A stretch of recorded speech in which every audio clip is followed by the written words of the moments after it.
There's a level of leadership where being smart just isn't enough. There's a level of leadership where simply working hard isn't enough. Then there's a level of leadership where even making good decisions isn't enough. Because once you become one of the top members of an organization, think about the top three: CEO, the COO, the commanding officer, executive officer, or senior enlisted leader. Whatever your structure looks like, your job changes in a way that most leaders don't understand until it's too late. And that's where leaders struggle. It's not because they're bad people, not because they're lazy, and not because they don't care. They struggle because they're still leading like a high performer, when the role now requires that they lead like an architect. In this video, I'm going to break down 5 profound truths of what it's like to lead as an executive level leader that most people overlook, misunderstand,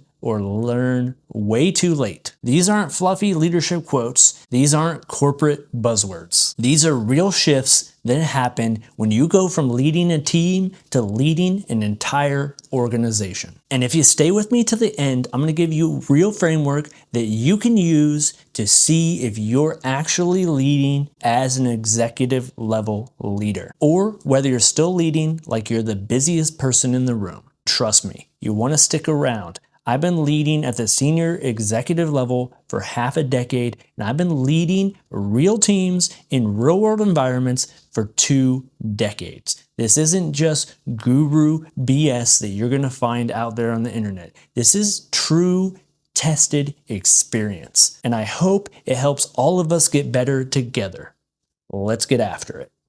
So here's the first truth. At the senior executive level, your job is no longer to solve the problem. Your job is to shape an environment where problems get solved with better solutions. This is one of the biggest mindset shifts a leader needs to go through. When you're coming up the ranks or moving up that organizational charts, you get rewarded for being the person who can solve problems and fix things. You answer and solve those complex problems. You step in when things get complicated and fix it. You bring order to that chaos and you get results. That works at low and mid-level leadership because you can still step in and your presence can create speed. But once you get to the top, that instinct can become a liability, because now if every single leadership decision has to go through you or need your direct involvement,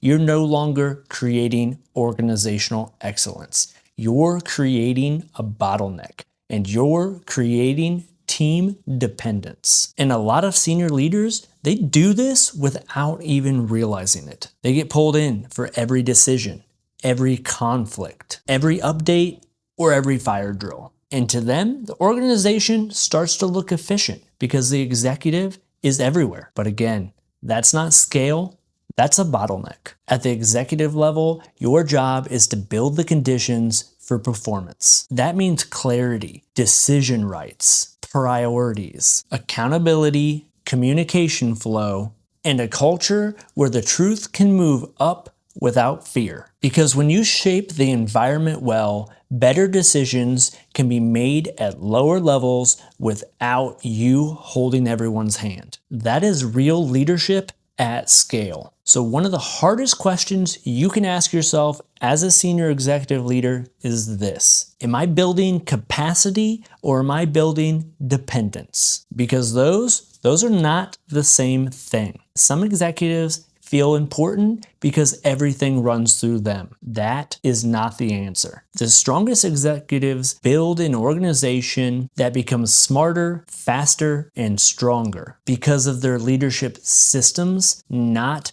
their presence at every single moment. That's the real shift. You stop asking, how do I solve more problems? And start asking, how do I build a team that solves problems better? That's executive leadership. The second truth is one that most executive leaders underestimate. The higher you go, the more your emotional state becomes an organizational variable. In simple terms, your mood spreads. At the top, your emotions don't stay private even if you think they do. Your facial expression in a meeting matters. Your silence matters. Your reaction to bad news matters. Your body language matters, and your tone matters, because your people are always reading senior leaders for signals. They're trying to figure it all out. Is this a crisis? Should I hide? Should I pass up this bad news? Do I need to protect myself? And when you're a senior executive leader, people assign meaning to everything. That means if you're visibly panicked, your team is going to be way more panicked. If you're impulsive, your team is going to feel way less steady. If you become inconsistent, your team becomes cautious. If you're emotionally unpredictable, people start managing around you, and that isn't what you need. And when that starts happening, you're losing something that every executive leader needs: real information. Because people, they stop bringing you the truth and they start bringing you the filtered truth. That's dangerous. One of the most important things that a senior executive leader can do is be a source of steadiness. This is where you learn to absorb stress without spraying it all over your team. You learn how to give feedback and be direct without being destructive. You learn how to give a sense of urgency without it becoming chaos. And you learn how to hold standards without creating fear. This is why I say there are two types of leaders. There's the thermostat leader and the thermometer leader. The thermometer leader reacts to the temperature in the room. If it's heated, they rise with it. If it's just fine and passive, then they drop with that. You want to be the thermostat leader. You set the tone and you set the temperature with your presence, and everyone else follows suit. As a senior executive leader, here's the question: does my presence create steadiness and clarity, or does my presence create tension and uncertainty? That answer will tell you a lot about your leadership impact. The third truth is this: most senior executive problems are not execution problems. They're alignment problems. This is huge. Most organizations think they have a people problem, or a discipline problem, or a performance problem. But what they actually have is that alignment problem. Here's what this looks like. You've got smart people, hardworking people, talented teams,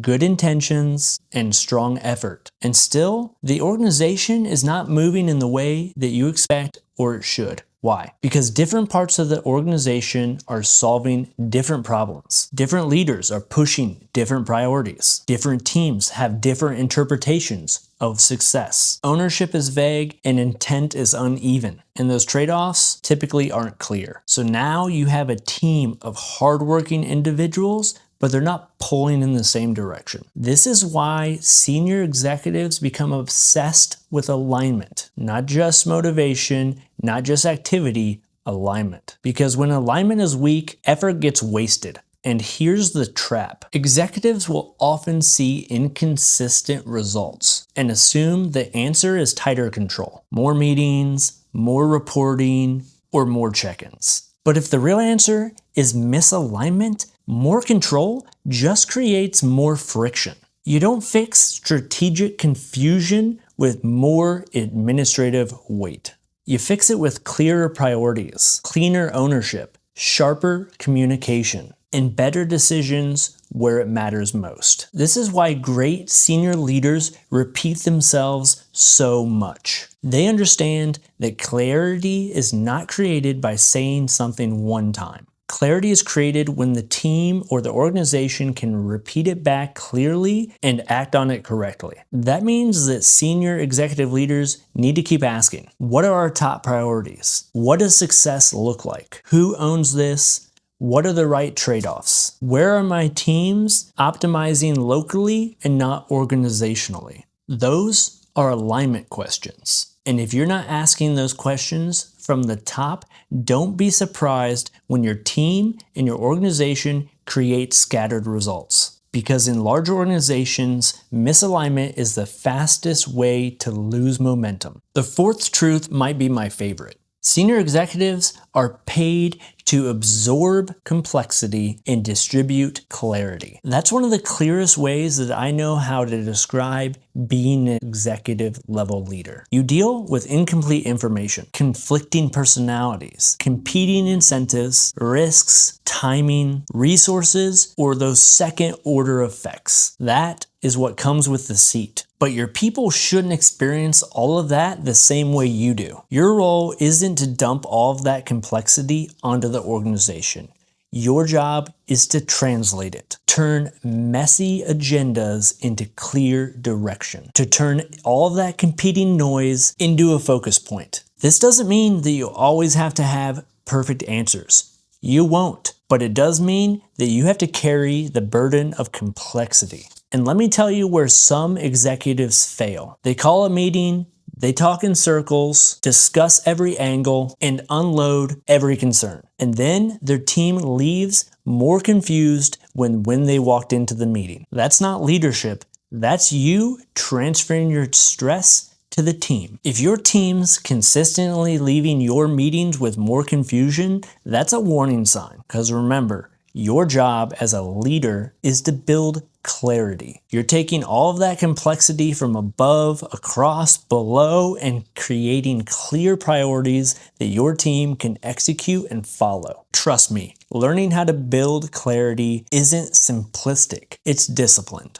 Any leader can make any problem sound complex and cause confusion. Strong leaders can translate complex ideas into simple processes without watering it down. So here's the question that every executive leader needs to wrestle with. When people leave my presence, do they leave with more confidence, more clarity, and more direction? Or do they leave with more confusion? Because if the answer is more confusion, that's a leadership problem. Here's the fifth truth. Your legacy as a senior executive leader isn't simply the results that you drove. It's the leaders you shaped and the culture that you built. Now, don't get me wrong, results matter. If you're in an executive leadership role, you're expected to produce. But the results alone aren't the entire scoreboard. Because some leaders, they can produce results, but leave a trail of destruction behind them. They hit those numbers, but they burn out their entire team. They move fast, but nobody trusts them. They can drive that performance, but they do it based on fear. They win in the short term, but they weaken the organization in the long term. That's not high-level executive leadership. That is expensive leadership. The deeper scoreboard that you should think about is this. What type of behaviors are rewarded under your leadership? Do your people feel safe telling the truth? Did you build future leaders and help them become self-efficient and self-dependent? Did your culture become healthier, or did it get more political? Did the standards rise? Did the trust rise? And finally, did the organization become more capable after you led it? That is legacy. And I think a lot of senior executive leaders wait too long to think about these. They assume that legacy is something that people will talk about after you retire. But your legacy is being built right now, being built in those meetings, those conversations, the way that you communicate with your team, the way you build up your leaders. That culture and that legacy is not going to be built by your motivational speeches. It's going to be built by those day-to-day interactions and those day-to-day things that you do. This is why you, as a senior executive leader, have to be deeply intentional. Because whether you mean it or not,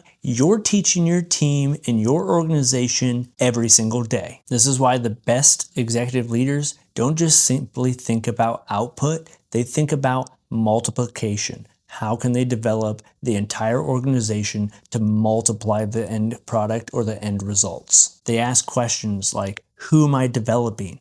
How can I deliver this to my team to help them grow? What kind of culture am I reinforcing? And what will remain when I'm gone? Because eventually, for everyone, our title goes away. Our office changes hands and our seat gets filled. What remains is the leadership bench that you built and the culture you helped create. That's the deeper work. So if you step back and you look at these 5 truths together, this is what it reveals. Senior executive leadership isn't about doing more. It's about leading differently. It's less about being the hero and more about building the systems. Less about controlling every move, more about creating that alignment. Less about projecting that authority, more about creating clarity and trust. Less about personal performance, more about that organizational capability. And that brings me to the framework that I want to leave you with. I don't want to leave you with just a video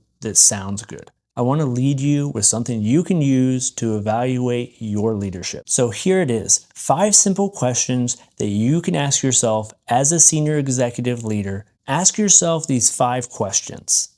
Am I solving too much personally, or am I building systems to solve problems without my presence? If everything important requires your touch, you may be developing yourself and not developing the organization. Does my emotional presence create calm and clarity, or does it create stress and tension? Your emotional discipline is part of the impact that you're going to have on the organization. Number 3, are teams failing because they're weak or because they're misaligned? Don't confuse scattered effort with lack of effort. Number 4, do people leave my meetings with clearer expectations or more confusion? If complexity goes in, your clarity should come out. Number 5, am I building a culture and a leadership bench that will be successful without me? Because if your leadership only works when you're present, you're not building a team that can survive without you. That framework matters. And honestly, I think a lot of leaders would benefit from revisiting these 5 questions once a month, because executive drift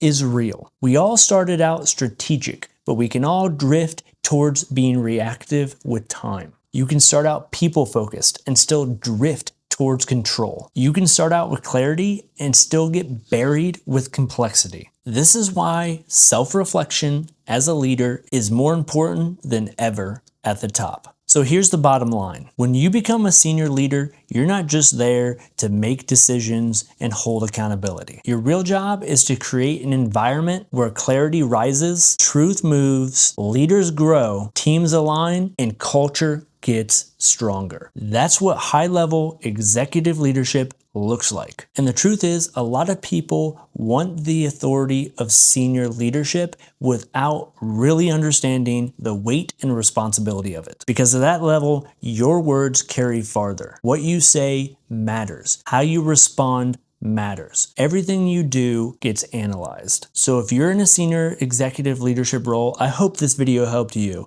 And if you're moving into that, watch it and take notes so that way you're ready when you hit that level. Because the best time to learn how to lead as an executive is before you're in the hot seat. If this video gave you something practical to think about, subscribe to the channel. This channel is built for leaders who want real-world practical experience and things that actually work. Not that BS theory that falls apart when you actually try to apply it in the real world. I've been leading teams for 2 decades and I know how to do it. And if you want to help the channel grow, share this with a leader who needs to hear this message and drop a comment. Which one of these 5 truths hit hardest and why? I read every comment and I love to hear what you guys think.